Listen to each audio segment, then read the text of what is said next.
Hello everyone and welcome to the webinar series, How to Use Boomerang. These are lunchtime webinars that will help you use the tools on the Boomerang Foundation website. And today we are going to talk about the Resume Builder, which is a tool that helps you create an impressive resume that you can use to apply for colleges, jobs, scholarships, and we've set this resume builder up so that it will give the readers a really clear reflection of who you are as a person, what your interests are, and we're hoping that this tool will be a really great one for you to profile the great things that you've done, either as a link crew leader, in community service, and in jobs, and highlighting some of your academic accomplishments. So let's take a look. I'm going to walk you through this today, and then if there are any questions, you can stick around. We can answer questions, or you can email them to us, and we're available to help so that you can make the best resume possible using this tool. Okay, so this is the home page of the Boomerang Foundation site, which most of you are very familiar with. You know there are two parts to the site. The first is our volunteer match, where you can search by zip code for volunteer opportunities. Stay tuned for another webinar about how to use that tool. And then there's the Service Project Planner and the Resume Builder in the toolbox. So let's go to the toolbox, because that's where the Resume Builder is. And here's your welcome page to the toolbox. And you can look up at the top here and scroll down for students. See the tools that are available for students, for educators, for parents. And in order to use the Resume Builder or the Project Planner, you need to have an account. It's really simple to create an account on the toolbox site. I just logged out of my former account so that I can show you how to log in. So let's try this. Here we're going to go my account, and let's sign up. Let's pretend that we are a new user, and we're going to create a new account. Username is whatever you want your username to be. It doesn't have to be your real name. So we can be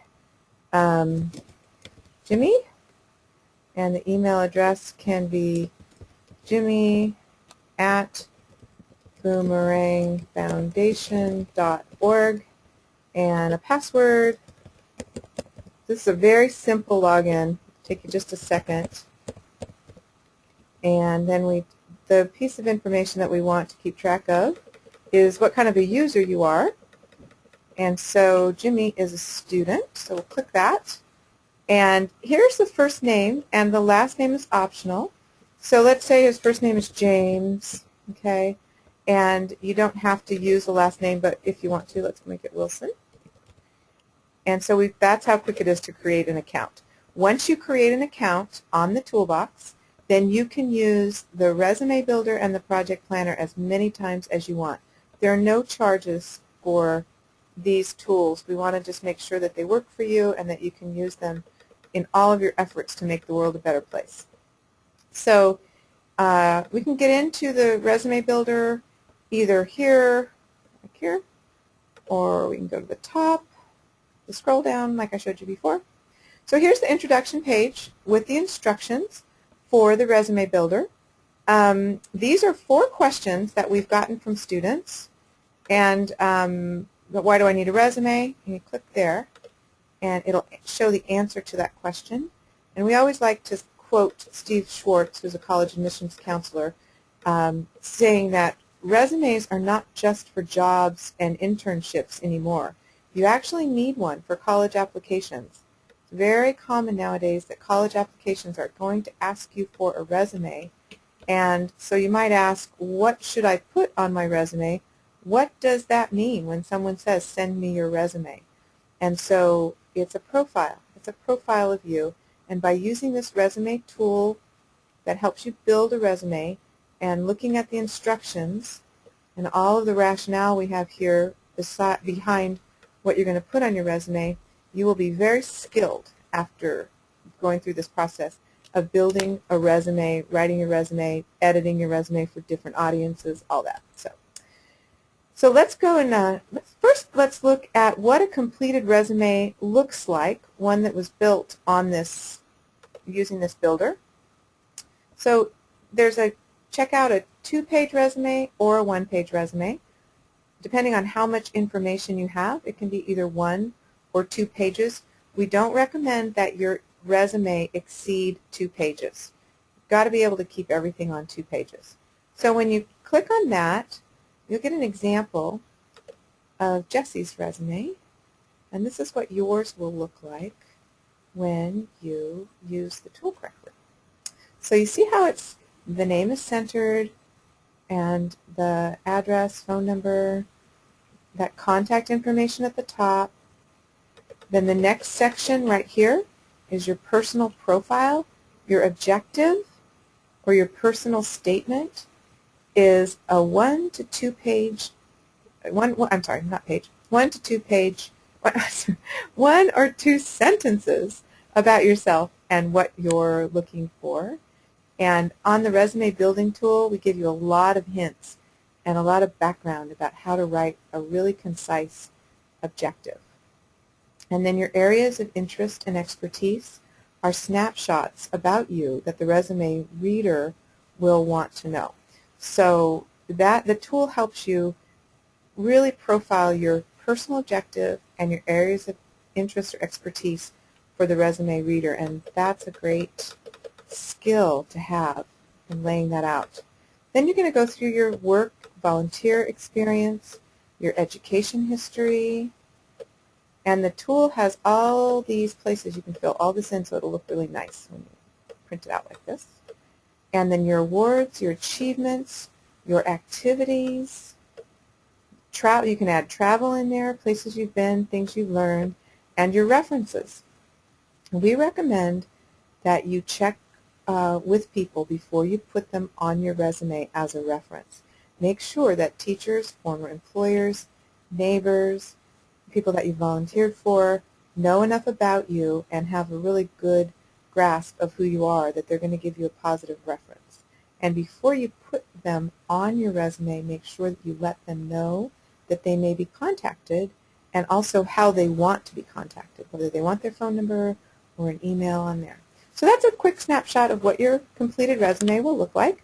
So let's go to the builder, and we can kind of walk you through that, and then go ahead and try it on your own and let us know how it goes. And if there's anything that you want to suggest, see this little button down here where it says feedback?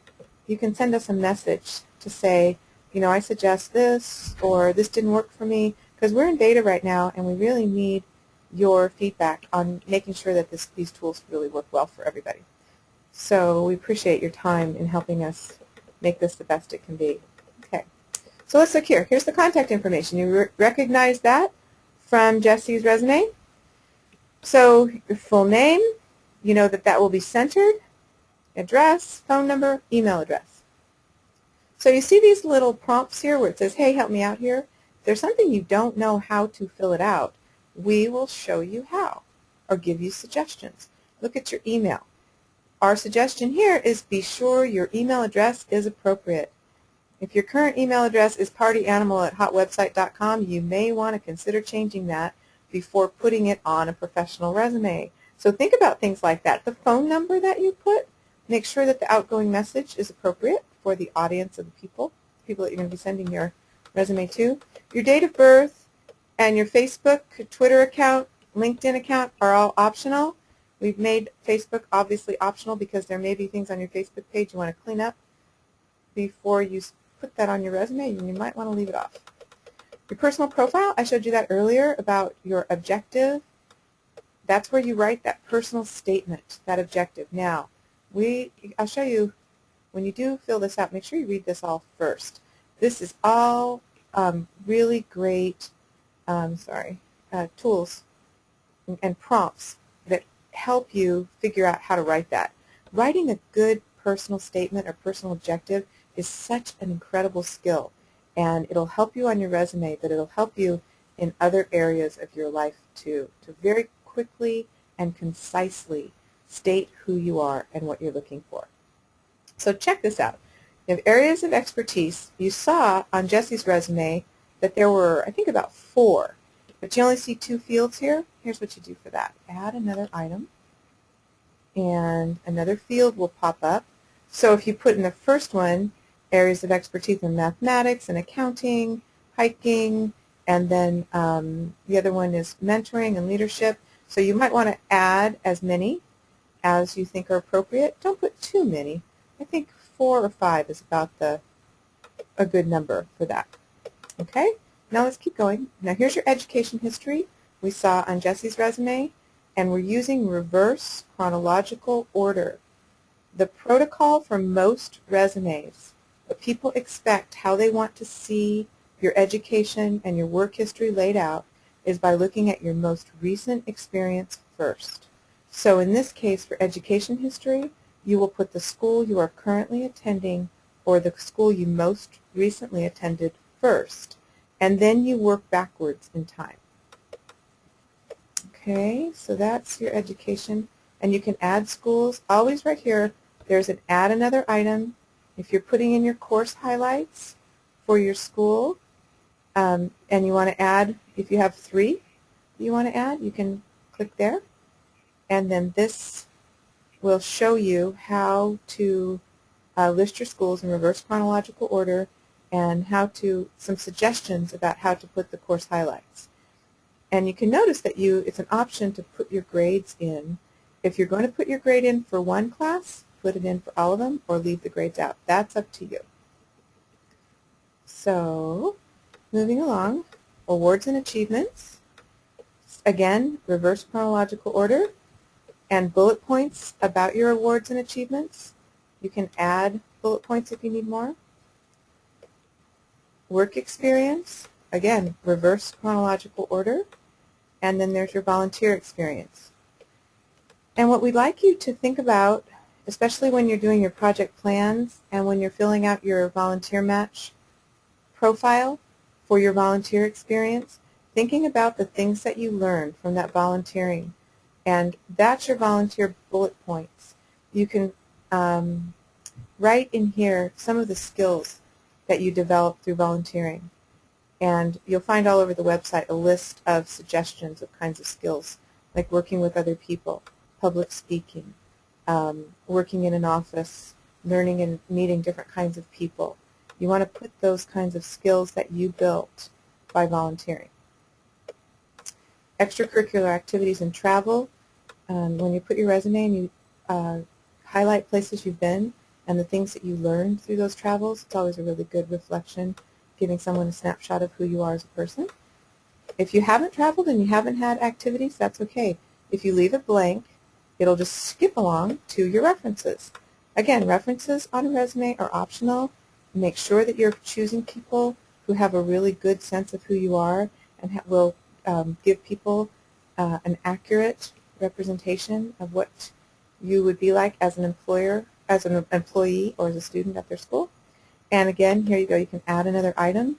We recommend, usually they look for 3 references, but you can put 2 or 4, or you can just write references available upon request if you choose to. Okay? Then the last piece here is additional information, and this is an optional field where you can put in anything else that maybe wasn't covered, especially if you have a little bit more than 1 page and you want to write a short paragraph about yourself or some other highlighted things that didn't get covered. Here, let's look at this. And you take a look back at what you've gotten so far. Ask yourself whether you've given the reader a clear picture of who you are. So if there's more you want to put, that's the place you can put it.